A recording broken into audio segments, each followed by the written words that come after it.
today at the program, we will look at the constitutional review process, how far it is now, and for Sekadata, I want to welcome the Deputy Justice Minister, Alpha Sesay. Good morning and welcome to the program. Good morning, Salon. Good morning, Musa, and good morning, other members of the 98.1 team. Okay. Anytime from now, we expect for be joined at the studio by Ibrahim Tomei, Executive Director, Center for Accountability and the Rule of Law, CAL, for joining at the program anytime from now. Well, the constitutional review process be done start long term as one part of the recommendations them now the TRC report. But for long term now, we people know they get about the constitutional review. We they join the Justice Minister for giving background as to the reason for the review and how far the review day now.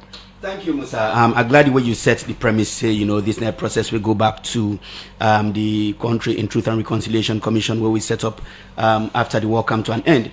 But really just for states, say, even go beyond that. Because, when we signed the peace agreement with the RAF in 1999 at Lome, which we call the Lome Peace Agreement, there was an express provision inside this agreement, say, we will take steps for review the national constitution.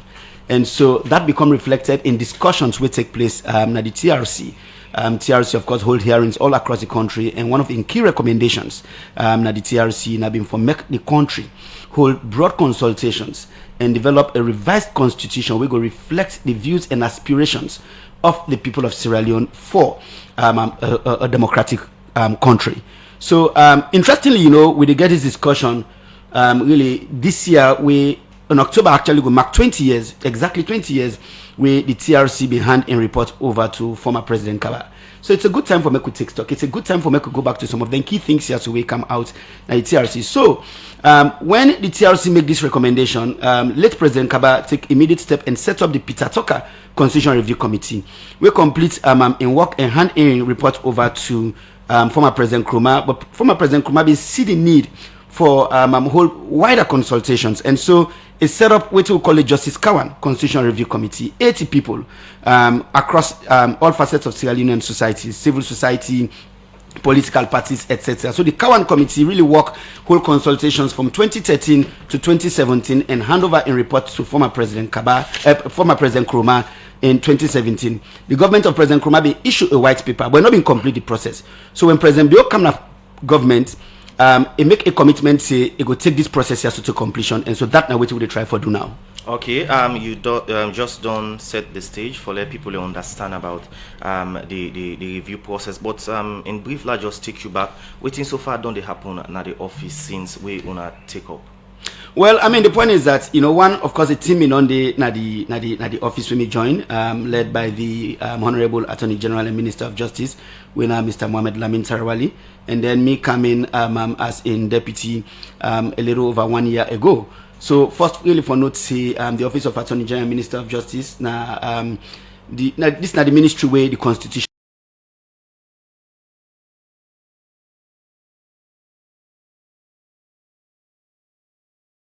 Because over the past year, now one of the issues and then the way we don't hear from the justice sector, the Attorney General and Minister of Justice office. At this moment, when I get the staff capacity for carry out on our work. Well, I mean, the point when you consider the country injustice needs, we not really we say we did at that capacity, in terms of numbers for do the work we're supposed to do. However, certain steps and the way we take right now. For example, we did about for recruit some more state council. We go come and really add to the numbers and add to the quality of work we do. But in addition to the state council where they work at the ministry, we therefore be innovative as well. And that is why Salon, one of the first countries that the sub-region where some years ago take step for institutionalize the role of community paralegals. So we see paralegals they operate through the legal aid board, then they really work then a crucial part of the justice sector. But also, as I say, we therefore be innovative in delivering justice. The idea, as a president on task, for me to get a people-centered approach to justice delivery. When I probably go on see, say, over the past week or so, the Law Reform Commission itself done the whole consultations across the country on what we call a proposed mediation law, we go really institutionalize the role of mediators. So certain kinds of disputes we no need for kind of court. People can exercise an option for take them to community mediators. Trusted people where they live in these communities, we go be trained, we go be certified, we go able handle then disputes in a cost-effective manner inside a day. And so people see justice right na the doorsteps, and then we free up the pressure on the court system. Giving updates about activities na the justice sector, and one of the activities them na the constitutional review process we you there for talk about for tell listeners and viewers how far una don't go with them. If we don't lay the premise say this na part of the recommendations them we come on the Truth and Reconciliation Commission's report TRC, and now the process they on. People who they listen out and say the process we don't start from Edmund Kawanden time, even before that time now. What are the latest on the constitutional review process? So what we do now that in 2021 there was a government white paper. We call it the second government white paper. And the process is the white paper really supposed to state the recommendations that the committee the recommendations where the government accept. And then one then way, it will say, okay, we accept this, but we modify, or then one so we not find them necessary, for include them right now. That none of the white paper. So since then, the process don't sit with the Attorney General and Minister of Justice. We say we did now that the Attorney General and Minister of Justice don't set up a technical working group where they work on the final technical details of the constitutional instruments, as I'll say. So next steps will be one, for really bring the public along, get the public for understand what in this entail, what in this mean for we all. It's really good that the public been participate in a great way during the consultations where Justice Kawan and in team being conducted in this country. And then two, once we draft the constitutional instruments here, so we go table in a parliament. Now we get what we call our constitution the non-entrenched provisions and the entrenched provisions. For the non-entrenched provisions, of course, parliament go debate and take a vote. And then, of course, based on how the vote go determine waiting come in the revised constitution or not. And then two, the entrenched provisions, the constitution very clear. Say for entrenched provisions, such as the human rights provisions in the constitution, if you touch them, even if you change a word, you get for take them to a referendum for many people say we agree or we not agree. So then one then will be the key next steps. Now you talk about what in government accept, what in government are accepting the amendments then, but earlier you make mention say during Ernest Bai Koroma era then pull a white paper, and 2021 they pull another white paper. What are the difference between the two white papers and why two white paper on one process? Well, I can like for say, of course, I can like for say not to like contradictory white papers. I can like for say under the government of former President Koroma, yes, the white paper can we accept some of the recommendations, and then when President Bio came na power in 2018 and make a commitment say he will conclude the process, there was another white paper. So I can like for say this now an upgrade to the white paper we been get in 2017, then at the 2021 white paper. So you will see say they accept more things. So this process really, you could look at like way they run relay during sport. You understand something where President Kaba starts, he hand the baton over to President Koroma, then President Koroma hand the baton over to President Bio, and now President Bio they take this process to a completion. So really an upgrade of the previous white paper. What in add, what in minus? Well, I mean the point is that, for example, there are certain human rights provisions. The second white paper Sesay necessary for include in the revised constitution. The Kawan committee being also recommend say certain new chapters for be created for the revised constitution. The second white paper, takes step for the effect to that.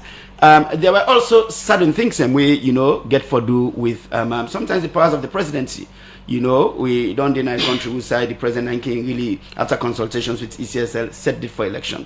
You understand? But the current Constitutional Review Committee been recommend say, may this country get a fixed date for election. So, the second white paper accept things like that. So you go say, yes, the first white paper in 2017 do some, and then the second one, white people just come and upgrade. Okay. You know, we can look at the difference between the white people and within some of the recommendations that we government accept and we government not accept. Continue for stay with you inside the program. Alpha Sesay, Deputy Justice Minister. The program. Good morning, Salon. They continue. We'll go for a short break. Do you know you can transfer money, buy airtime, and pay all your utility bills in just a minute? You can have access to your account anytime, anywhere. Welcome to the world of fast and easy. GT Wall. With the GT Wall, you can transfer money from one GT Co account to another, pay utility bills, get account statements, get airtime, and check your balance. With GT Wall, you can buy Etsa anytime, anywhere. You can go to App Store or Play Store on your iPhone and Android devices, download the app, and enjoy. GT Co. Wouldn't you rather bank with us? The program Good Morning Salone continues. Inside the studios this morning, we want to welcome Ibrahim Tommy. We're the Executive Director for CAL. Good morning, sir. Welcome to Radio Democracy. Good morning. Thank you very much. I'm glad for there. All right. CAL, one of the institutions them we done the follow the process of the constitutional review, and when I get concerned them about different things them we so far don't they happen during this process. But from the civil society point of view, we want to make up of this review process. Okay, so again, thank you very much. I think we all don't agree more than perhaps 20 years ago that this constitution, as much as when we passed them in 1991, we hail them as a progressive one in the sense that introduced multi-party democracy. But we think this constitution, for the most part, don't pass in set-by date. In other words, we need for review, a comprehensive review, put the people, the country in interest, governance, rule of law, democracy, human rights, access to basic services. We want to put all of those issues at the center of this constitution. But by the way, you know what they talk about constitution is easy for people and just in a law. But really what's important for remember about the constitution are the fundamental principles by which a state is governed. If you say, for example, we own country, we have constitutional democracy. Now this electoral system we adopt, we believe in rule of law. We promote and protect human rights. There are principles with the underpin governance. Now in the constitution, they broadly lay out. Where the deputy minister will talk about the Criminal Procedure Act with the law. So you get acts of parliament with that, and then now they flesh out the fundamental principles. So we don't talk in this country many years ago, and it came out in the terrorism report. Even before that, the different peace discussions and the Leone Peace Accord. Say, Lord, get a new constitution. But obviously, I don't think say anybody will gladly with the fact say it's been 18 years since this process started. 18 years from 2006 to date. It don't go through several iterations. We are here now. May only hope, perhaps like Big Expressor before I forget, now that after this long drawn out process, this long wait for a new constitution, and I really mean a new constitution, we go really get new thinking, because it's of law, human rights protection. I mean, there are things we don't see the constitution don't do for countries like Kenya, for example, for South Africa. At the end of this whole process, me hope now that we go really get a constitution. We go make we all say it was worth it. But it's gonna be sheer waste of resources and time and expectation for law come out of this process and get a document we call a revised constitution. We go just don't do some half changes and there we know they make any fundamental difference. So let me look at, you say everybody be agreed 20 years ago for change this constitution. What do you think say need for be changed in the 1991 constitution? Musa, thanks a lot. So if you take the Justice Kawan report, may God grant his soul eternal rest. If you check CAL, Center for Accountability and Rule of Law, we got mentioned there perhaps more than 15-20 times. We do a comprehensive paper and submit it to the committee. And again, we're proud that most of our views were reflected in the report and even the recommendations. So we get a long list of things we would already put out there then day. And I don't think so we'll get 10 for to that one day. But I could just say just broadly the things that really will care about, and it's in our we own DNA as an organization.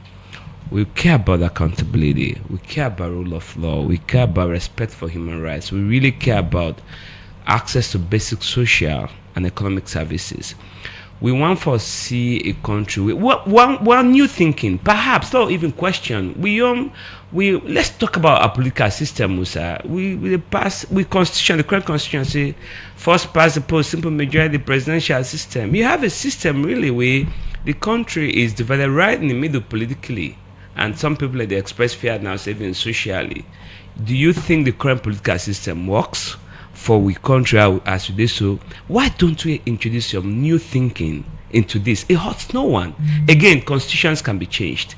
If you don't try something from 1991 or even before 1991 to date, we are questioning everybody. They say, oh, this winner takes all thing. We say it everywhere you go, you hear people complain. But now we have an opportunity to really do something different. Look, South Africa, for example, who would have thought in 1994, after ANC win, that they left today, they not go for majority? You know why? It's the nature of their political system. We get country where, believe you me, this political system, they entrench two-party system, for better or for worse. And every time you get election, the animosity, 18 years down the line, where this process don't start, it's still not completed. What do you think are some of the reasons then for the delay of the process?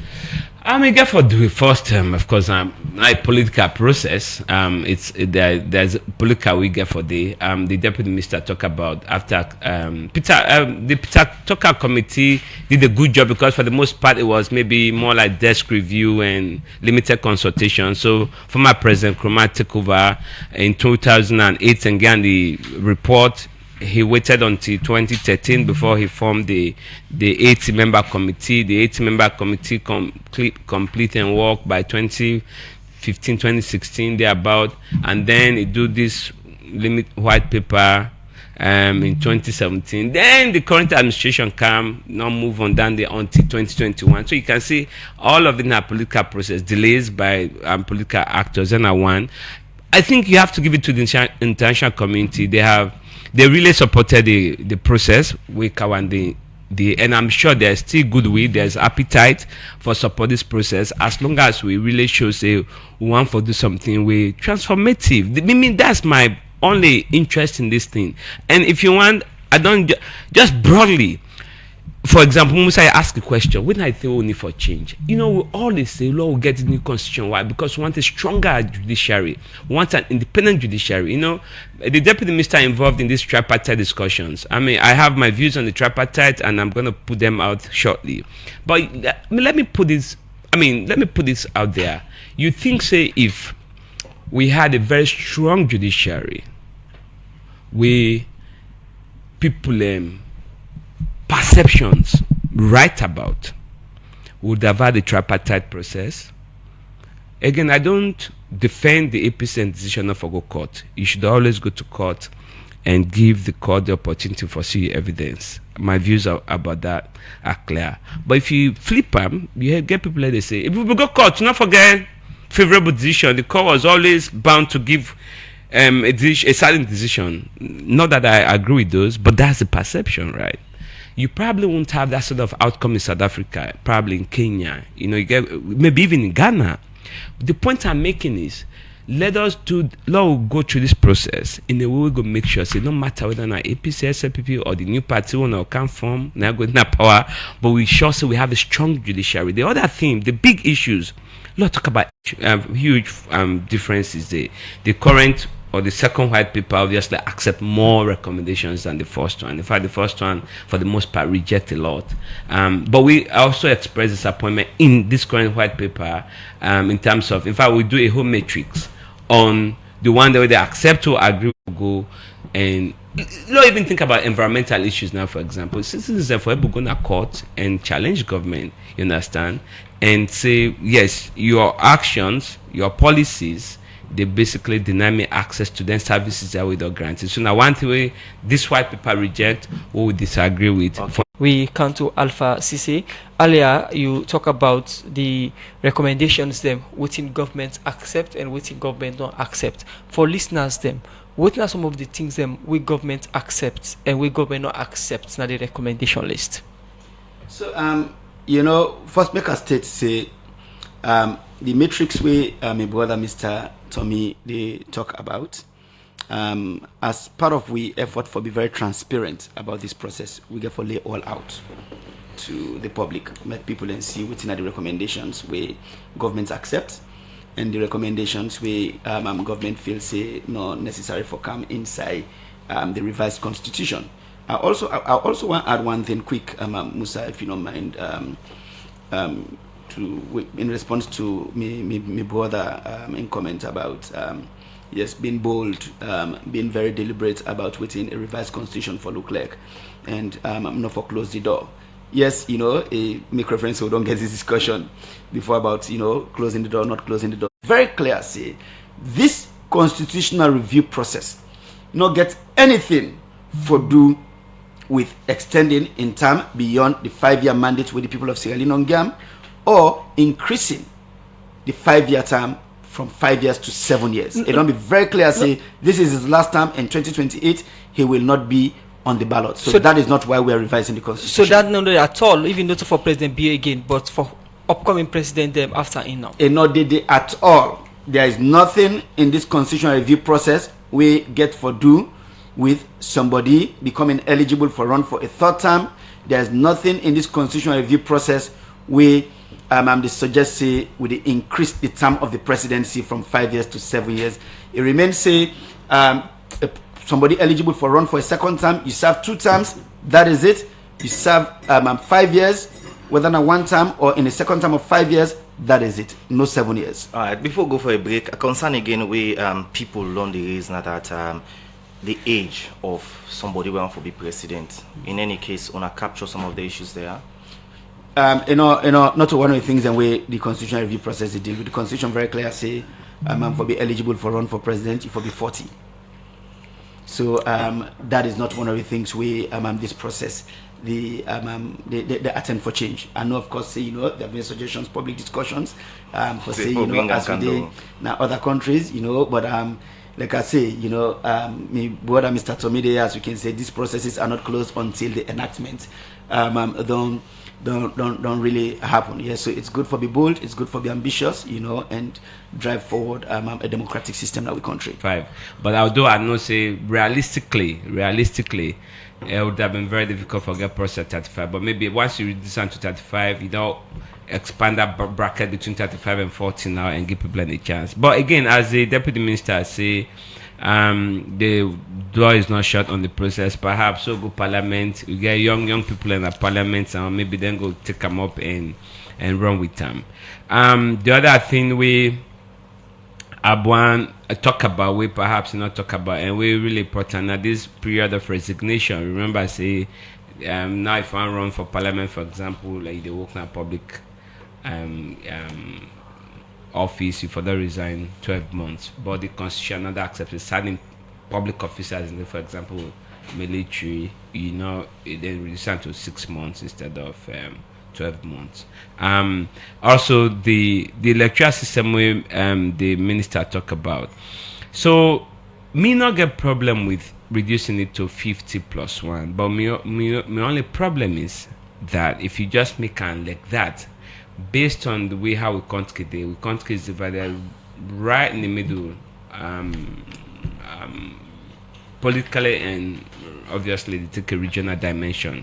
So if SLPP able go fight for 50% of the or for votes, maybe even get 48 percent of total votes cast in the southeast. It just need 2% from the rest of the country. Why would such a government care about development across the country where already they get maybe 48%, 45%? Same with APC. If they will get that amount from the northwest, why would they care? I mean, that's reality. So if you reduce it to 50.1, Miguan Law will introduce some other things. So for example, you will get a threshold. So even if you get 50% or even 52% across the country, if you not get 10% from each region or 15% from each, we go discuss and agree on the threshold. That go now make any government in a power no say not to just 50 plus 1 no.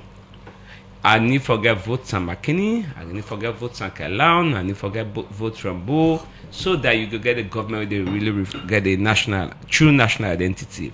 But that still they go back to the whole point about the political system. So this is critical. If you get that kind of, you now think about, should we continue the, I mean, by the way, and this is something that we should talk about, the PR system.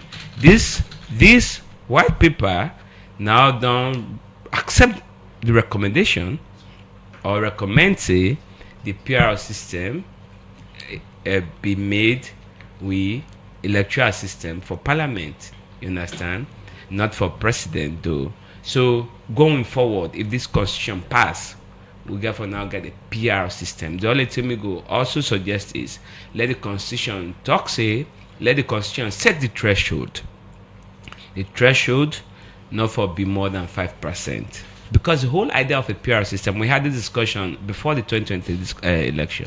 If the PR system is supposed to bring a lot of smaller groups, minority groups, emerging parties, you know, so that if you go as a threshold, now see what happen, we don't get effectively a 2-party parliament, because the other party there, they aspire, right?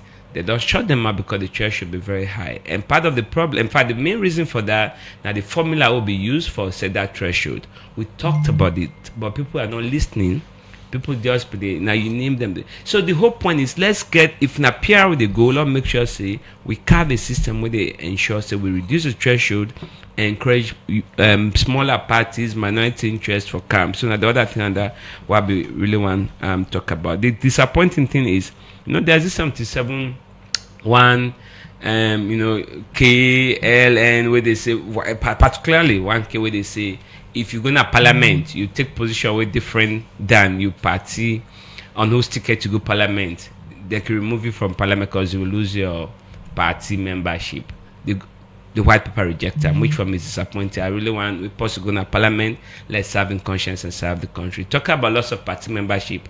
The good thing is that this Supreme Court decision will be saved. Then sacking a party in the Sam Sumana case, if you lost your party membership, you can lose your position as president or even vice president. And they don't basically the white people don't know say no, it not go happen again. So obviously that go get for be an amendment. There'll be an amendment to that particular provision for make sure say they set them straight. So now some of the things and done, but me like we put on paper. I find it's a bit disappointing. It's still disappointing that we not do something we transformative for the judiciary, for the police, for even socio-economic and for example, government is spending now 22% of we budget on education, right? Healthcare, they see some movement upwards. Now, if you now can't get a government, we go say, you know, it's not vote for me. I'll make sure say education budget are reducing significantly. In fact, they close some schools and will not get money. You clearly say discriminatory policy. How can you not sue that sort of government at the High Court of Sierra Leone, or perhaps even the Constitutional Court? So talking about judiciary. So what they talk about judiciary, we just talk about broadly, but there are concrete things the Constitution can do. For example, right now with Supreme Court, now one court for human rights, same court for constitutional matters, same court for everything, just one division of the Supreme Court. The Constitution can create a whole constitutional court where constitutional matters. But according to Mr. Sesay, that the moat's still open. No, open. So no, why am I raising this issue? I'm raising these issues because again, there are many stages. At this stage, it's possible that again, he's listening, and there are others who are involved in this process who are listening. It's possible that they will pick it up at some point and say, you know what, law include that at this stage. But if we fail at this stage, members of parliament, they listen. Hopefully they are convinced or persuaded by some of these ideas, and they will be there as gatekeepers. And if they give the opportunity, and you have to give them credit, in the last few years, really in the last 2 years, they have a new modus operandi where they invite civil society members of the public, especially on human rights and these potentially controversial laws, for give their input. So we're hoping that they will open the door for let we comment on some of the things there. Continue to stay with me inside the program. Ibrahim Tommy, who will come back. We go engage you on one of the challenge in the 1991 constitution, where people think say the president get plenty power. How this review, they reduce some of them powers here, so we make the president then so powerful and do certain things in our society. They're not able to hold them on that. The program Good Morning Salon, they continue. If you just join, we will look at the constitutional review process. We come to Alpha Sesay, Deputy Justice Minister. Earlier we talk about public participation or the citizens' participation. Somebody go like for ask how participatory this process is, especially with the oppositions, whether they raise concerns, say they not even know what they happen at the constitutional review process. Well, I mean, the point is that I think say then one of the side and where we need for make clarity. One, for say the opposition don't know about this process, not so true, because take note, say now the opposition actually deliver much of this work. You know, now during the life of the APC, Mikalan, now during the life the APC, the government of former President Nkrumah, where we get the constitutional review process. We work from 2013 to 2017, and we President Bill come, he say no, we don't need for start a new process. Let's just continue from where APC. They are aware of the current trend where they happen now at the constitutional review since 2017, when the process been stopped and start back. Well, yeah. So when the white paper come out in 2021, now being a very public event, you know, covered by the media and all. Now, of course, there were certain legislative priorities, you know, because you know the country moving to elections. But even as we move into elections, certain key recommendations will be in there inside the white paper. Government is seeing it for legislate on them. For example, the GIWI Act, the Gender Equality and Women's Empowerment Act, now being one of the recommendations. But government is say it be necessary for legislate even before the elections. So it did that. Everybody be know. Abolition of the death penalty. Everybody be know. And then now that we don't take steps, say we're taking this process to conclusion, we intend for be very, very for ensure say it's very participatory. So that is why, one, are they out here? I don't be taxed by the Attorney General and Minister of Justice, Mr. Mohamed Lamin Tarawali, say make a take step for explain this process to people. And then two, we therefore get engagement with specific actors, interest groups. So we therefore get meeting with other political parties and really run them through this process with civil society, with women's groups, where now interest group as well. The constitutional review process now a political process. If that's the case, the All People's Congress, when are the main opposition, then they part of the committee will now set up now for look at the constitutional review process. So now the All People's Congress been set up the committee, when are the Justice Kawan committee. So after Justice Kawan handover in report, the committee ceased to exist. So since Kawan handover in report to government, will not get constitutional review committee again. What we will get now the Attorney General and Minister of Justice, they drive the process from within an office for taken to conclusion. But as the Attorney General, they drive this process, you know, they develop constitutional instruments for table in Parliament. The Attorney General also don't be very clear and with directives from the presidency for continue for engage the opposition, for continue for engage other political parties, for continue for engage civil society and bring the public along in this process. So this is going to be a continued process. So yes, you can be rest assured, say we can forget a sit down with your brothers and sisters and at the opposition. We walk through this process, we explain this to them. Of course, they're not saying that the process so they may start. Now we take to completion. We can forget continued discussions with civil society, you know, with local communities, up to the time with this process they get to conclusion. So we really want to make sure that there's public understanding and support and there's national ownership in this process. All right, from concern they really come out from the opposition, it seems as if like gap day in terms of communication between the constitutional review, you know, committee and the public. That one. My colleague asked you earlier on about the power of the president. We are in, you know, the country concerned about how the president in power we are in, I say, get too much power something in the executive authority, the reviewable capture for reduce some of the power of the president? Well, yes. So basically, of course, we all be concerned about, the exercise of supreme executive authority. We really become something we lay out as a country after the sacking of former Vice President Sam Sumana, and then with the Supreme Court give interpretation of what in supreme executive authority mean. So for a lot of people, that being really established the president get too many powers. So in this constitutional review process, the committee makes specific recommendation as to how the president will even exercise such powers or not exercise such powers, as maybe what I say, when it comes to the position of the vice president. So now the proposal is that make the constitution be very clear, say the president cannot sack the vice president, and that if the vice president lose membership in a political party, there's a procedure triggered within the constitution on how impeachment proceedings go happen. So that's power now taken away from the president. And then one of the recommendations then, where the second white paper accept, I've been mentioned earlier, for the longest time now this country also, we can sit down and they wait for make president announce date for election. You can say, president, they consult. We don't know whether we get election in March or we get election in June or in October. Now the constitution very clear say the revised constitution will be very clear, say make this power not rest in the hands of the president. Make this be established now. The constitution say there is a fixed date for election. So they want to waste them for control presidential powers, as suggested, as proposed in the revised. As proposed for the revised constitution. Okay, when they send message them on 077981981, also on our Facebook page. Now, time for to take few messages them and come back to the studio guest them. Usman? This one say, since 2016 to date, we are still talking about constitutional review, and now the white paper, this is just another method to suppress the opposition because it will not change anything, especially the bread and butter. I come out from McTenna, New England. This from Aaron Arun Kuruma, on our Facebook page. They say entrenched or non-entrenched clauses, as long as they seek to alter the extant 1991 constitution, must receive a resolution of parliament of not less than 2/3 of all members of parliament, and in the case of the 6th parliament, you need at least 99 MPs voting in favor to achieve any alteration.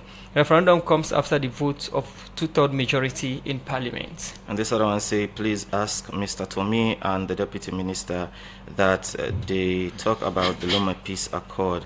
Can they kindly explain what causes the 11-year war in the accordant? Alright, this is not too clear. This one say, please ask the Deputy Justice Minister what are some of the powers of the president that they reduced in the revised constitution. And this other one say, Mr. Minister, unami able look inside for let the president not the pick the Chief Justice, the Attorney General, and the Police IG. This one from Saleh Cole on Facebook page on the SLBC story says changing the board won't solve the problem at SLBC. They are not getting subvention from the states.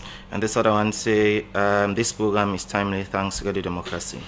From Mr. Free Taylor Street, he said hope you guys will look at 77K. This other one say the constitution really don't hold and we need new thing them. And a quick one from Saleko again, say why won't they ask we the people to say what we want in the constitution and not take decisions and force it on the people? Why referendum? And this other one say a lack of communication between the citizen and government concerning the review process. The last one from me for now because of time. They come up for Michael Indove Lagao Monrovia Jr. say from what I've seen through the appointment of young people in this government, it shows that young people have the competency to serve as president. So I am please asking the Constitutional Review Committee to consider young people representation as president. The last one we myself could take from Saleh Cole say why do not they ask we the people to say what we want in the constitution and not take decision and then force it on the people? We come to a studio guest then, but from Alfred B. Quick, he say, could you please comment on Section 14 of the 1991 Constitution? If the government has the power to punish tax invaders, why can't the government be held liable for failing to provide the basic social amenities for its citizens? We start with Ibrahim Tommy for respond to some of the text messages, then we don't come quick. No, quickly on the presidential powers, maybe I'll go respond to the text messages and other comments that we don't plan for me.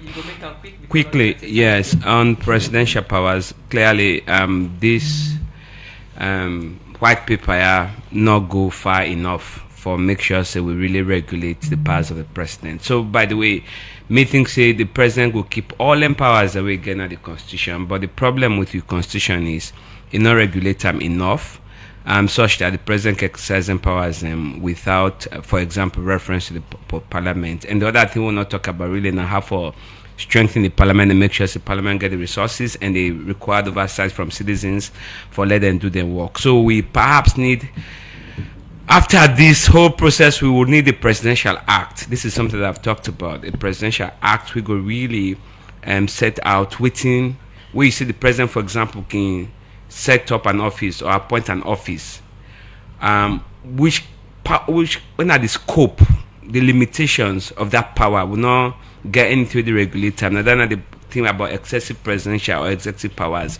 Now that's not the one thing we need to talk about. So, but they ask question about Section 14. Now we talk about justiciability of socio-economic rights. We'll discuss that one day. The other thing I want to talk about really is, I have to go back to this point quickly, Musa. The whole point about any country, for any country go before, the majority, vast majority of people and for feel like they have a stake in the running of that country. If you did in a country where, for example, supposed to get 40% of the votes cast, a political party, or even 42% of votes cast, then that political party not get any way for participate. It doesn't even have to be at the ministerial level. Even in commissions, in different bodies, they're not getting any way for contribute. How much take you think St. Vincent will get? So that is why in this review, we have to take a holistic look at the way our governance and political system is structured for make sure, say, we'll get a low threshold, for example, we'll go for make sure, say, political party do very well. They do very well, we system reward them some kind of participation in government. Finally, on the issue of the complexion of local, at the end of the day, this whole tension, right now, current problem in Salon, twofold, socio-economic issues and this political tension. We have to now craft a constitution. We're going to make sure so we address the fundamental issues. Thank you very much, Ibrahim Tommy, the Executive Director of Center for Accountability and the Rule of Law. Carl, be getting your input into the constitutional review process. Alpha, Sesay, quick one. Text messages them and tell who said the process they now and when will they see una vote on a parliament. Well, thank you very much. First, I'm glad for people and questions and comments, and for state say this not going to be the last day we get this discussion. We want for the getting discussions just now frequently, and gets the public along. Next steps, like I say, we continue then consultations here, so meet with political parties, meet with civil society and other interest groups, generate discussions around this process in our communities, and then of course we table the constitutional instruments to parliament. Non-entrenched provisions get a vote. Entrenched provisions go to referendum, just like how one of the texters then say, with the 2/3 votes by MPs. I really just want for assure the public say this not a thing which shrouded in secrecy. This not a thing for suppress opposition. The opposition has been part of this. The opposition had then started this process, and they just take them to conclusion. I don't really get enough time to respond to all the questions, but this not going to be the last time, and I will then again for take this process forward. But quick one, somebody sent a question. We are in a safe and I'm able to capture. Let the president not pick the chief justice. And also, what will reduce about the power of the president? Well, of course, the power of the presidency. I just don't give certain examples. In which say you regulate the powers of the presidency. We don't see decision for change, for alter the people a mandate, by sacking the vice president. Now, this a revised constitution will curtail that. I also mentioned, how would they even conduct elections? Those are to me. But there are other things, and I really believe, say, yes, we need systems in place. We are in checks and balances will really apply. Now, as to the appointment of the Chief Justice, the IG, the Attorney General, are part of the President's in cabinet. So that you can't, take that power away from him. And the appointment of Chief Justice and the Inspector General of Police and other appointments and beyond this, those are presidential powers. Maybe waiting we for the talk about now that how we go make sure say those powers are exercised. One using the right judgment in any way. We are in there are checks, and balances, so that we just know the fish anybody, and put another position here. So, I think that now for the really talk about. A plenty thank you to Alpha Sesay, Deputy Justice Minister, for joining the edition of the program Good Morning Saloon for look at the constitutional review process, and plenty thank you to Ibrahim Tommy for Center for Accountability and the Rule of Law for make una join we inside the edition of the program Good Morning Saloon.